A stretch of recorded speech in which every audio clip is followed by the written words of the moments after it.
दोस्तों, ये आज का दूसरा सेट है। पहला सेट वीडियो अपलोड हो चुका है। आप उसे नहीं देखे हैं तो देख सकते हैं और अपना संविधान की तैयारी को परफेक्ट कर सकते हैं। संविधान में इस सेट को ऐसे बनाया गया है ताकि इसे पढ़ लेने के बाद कठिन से कठिन और नॉर्मल से नॉर्मल भी सभी एग्ज़ाम निकलने की संभावना, संविधान से एक भी सवाल न छूटेगा। पहला सवाल है, किस अधिनियम के तहत भारत का शासन कंपनी से लेकर ब्रिटिश क्राउन के हाथों में सौंपा गया? Regulating act 1773, option B act of settlement 1781, option C Bharat शासन अधिनियम 1858 तथा option D Pitt's India act 1784। इस प्रश्न का उत्तर है भारत शासन अधिनियम 1858, ऑप्शन सी।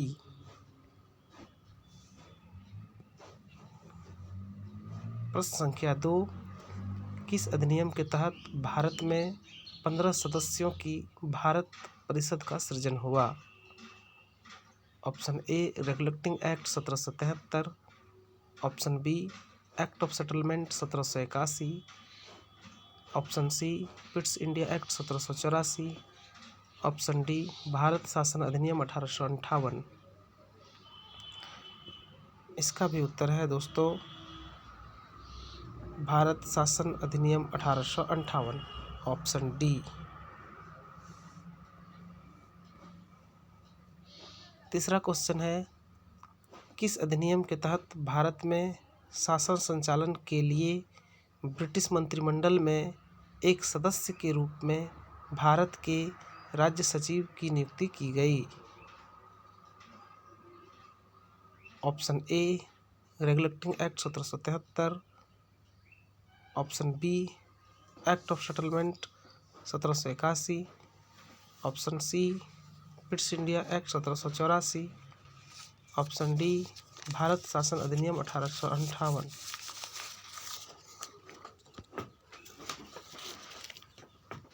तो दोस्तों, इसका उत्तर है ऑप्शन डी भारत शासन अधिनियम 1858।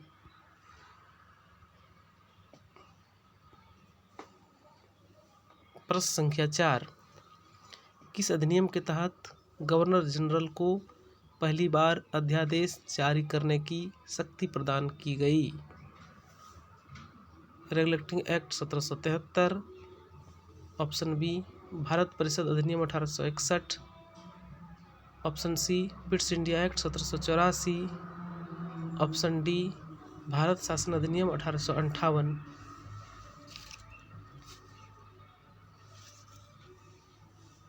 तो दोस्तों, इस प्रश्न का उत्तर है ऑप्शन बी भारत परिषद अधिनियम 1861। प्रश्न संख्या 5, किस अधिनियम, देखो दोस्तों यहाँ पर थोड़ा सा गलती टाइप हो गया है, इसे आप सुधार लेंगे। यहाँ पर होगा किस अधिनियम के तहत, किस अधिनियम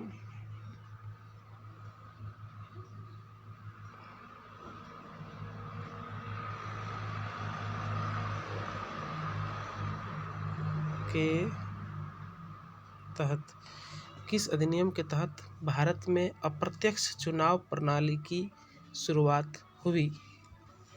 option A regulating act 1773, option B Bharat परिषद अधिनियम 1892, option C Pitt's India act 1784, option D Bharat शासन अधिनियम 1858। तो दोस्तों, इस प्रश्न का उत्तर है ऑप्शन बी भारत परिषद अधिनियम 1892। प्रश्न संख्या 6, किस अधिनियम के तहत भारत में राजस्व एवं व्यय अथवा बजट पर बहस करने तथा कार्यकारिणी से प्रश्न पूछने की शक्ति दी गई? रेगुलेटिंग एक्ट 1773, भारत परिषद अधिनियम 1892, पिट्स इंडिया एक्ट 1784, भारत शासन अधिनियम 1858। दोस्तों आप कोशिश करें प्रश्न 6 का उत्तर देने के लिए। दोस्तों इसका उत्तर है ऑप्शन बी, भारत परिषद अधिनियम 1892।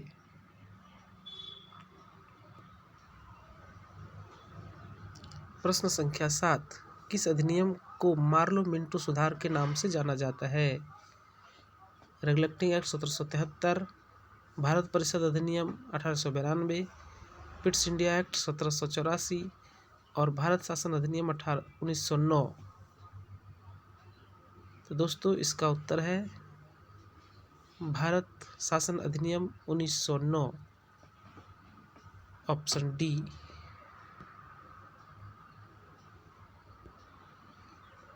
प्रश्न संख्या 8, किस अधिनियम के तहत भारत में पहली बार मुस्लिम समुदाय के लिए पृथक प्रतिनिधित्व का उपबंध किया गया?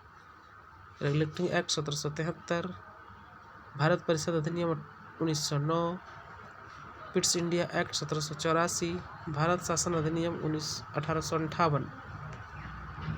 दोस्तों इसका उत्तर है भारत परिषद अधिनियम 1909, जिसे मार्लो मिंटो सुधार भी कहा जाता है,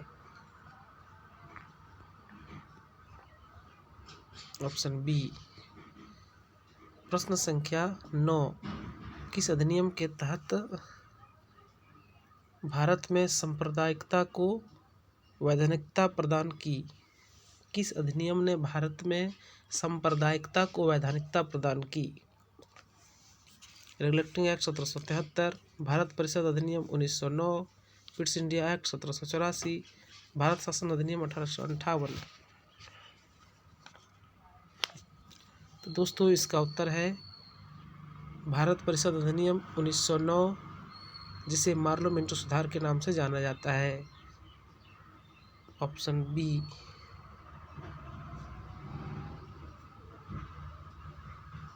प्रश्न संख्या 10, भारत में सांप्रदायिक निर्वाचक का जनक किसे कहा जाता है? Lord Morley, lord Chelmsford, lord Minto, lord Montagu.